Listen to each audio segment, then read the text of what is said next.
Chapter 1. Muhammad, the Prophet of Islam. The Beginnings.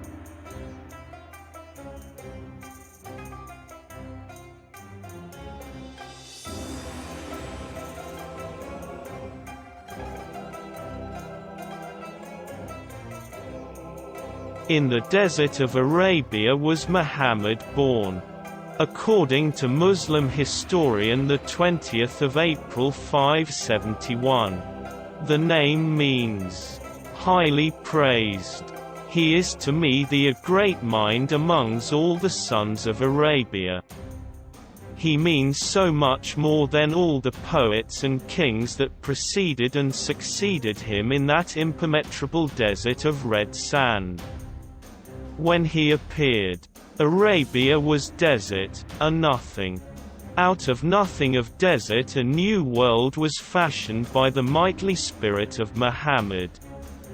A new life, a new culture, a new civilization, a new kingdom which extended from Morocco to Indies and influenced the thoughts and life of 3 continents: Asia, Africa and Europe.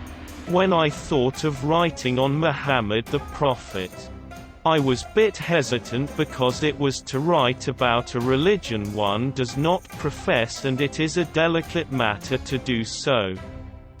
For there are many persons professing various religions and belonging to diverse school of thought and denominations even in the same religion. Though it is sometimes claimed the religion is entirely personal, yet it can't not gainsaid that it has the tendency to envelope the whole universe seen and unseen. Its how permeates sometime or other our hearts, our souls, our minds, their conscious parts, subconscious parts, unconscious or whatever parts they contain or are supposed to contain.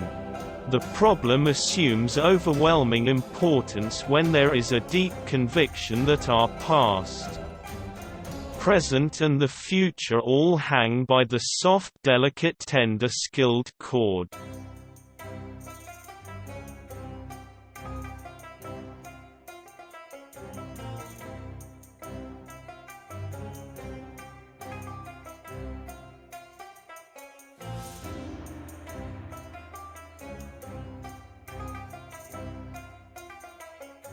If we further happen to be highly sensitive, the center of gravity is very likely to be always in a state of extreme tension.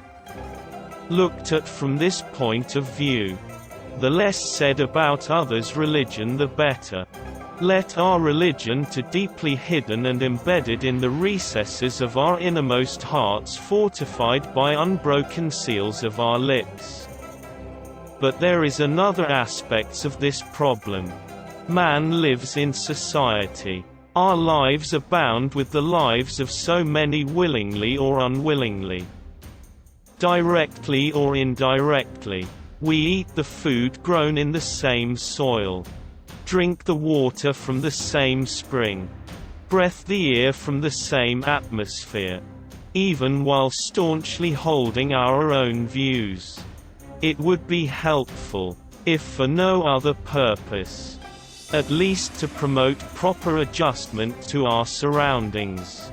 If we also known to some extent how the mind of our neighbor moves and what are the mainsprings of his actions.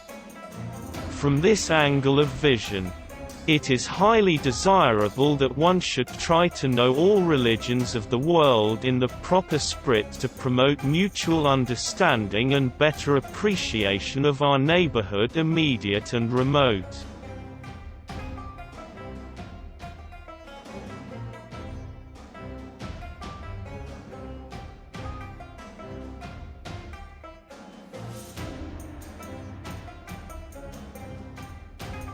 The Prophet a historic personality.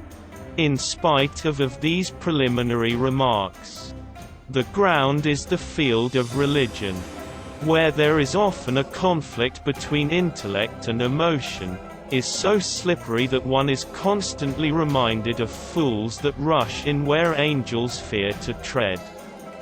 It also so complex from another point of view.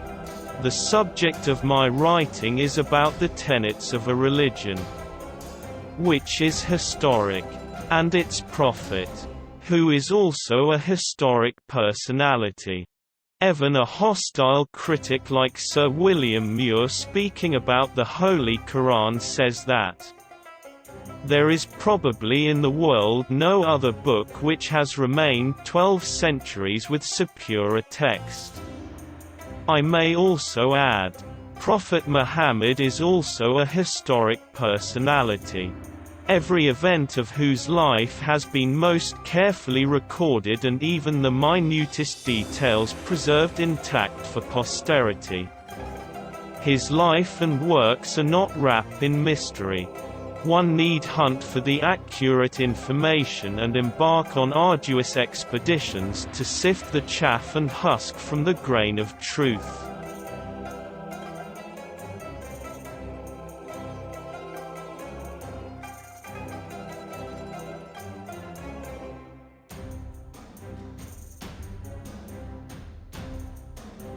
Past misrepresentation.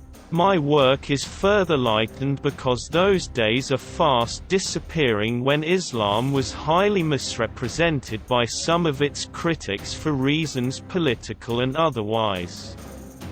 Professor Boven writes in Cambridge Medieval History, "The accounts of Muhammad and Islam which were published in Europe before the beginning of the 19th century are now to be regarded as literary curiosities." My problem to write this monograph is easier because we are not generally fed now on this kind of history, and much time need not to be spent on pointing out our misrepresentation of Islam. The theory of Islam and sword, for instance, is not heard now frequently in any quarter worth the name. Principle of Islam that there is no compulsion in religion is well known. Gibson, a historian, of worldwide fame, says, "A pernicious tenet has been imputed to the Mohammedans, the duty of extirpating all the religions by the sword. This charge of ignorance and bigotry," says the eminent historian, "is refuted by Quran, by history of Mussulman conquerors, and by the public and legal toleration of Christian worship. The greatest success of Muhammad life was effected by sheer moral force without the stroke of a sword." End of chapter 1.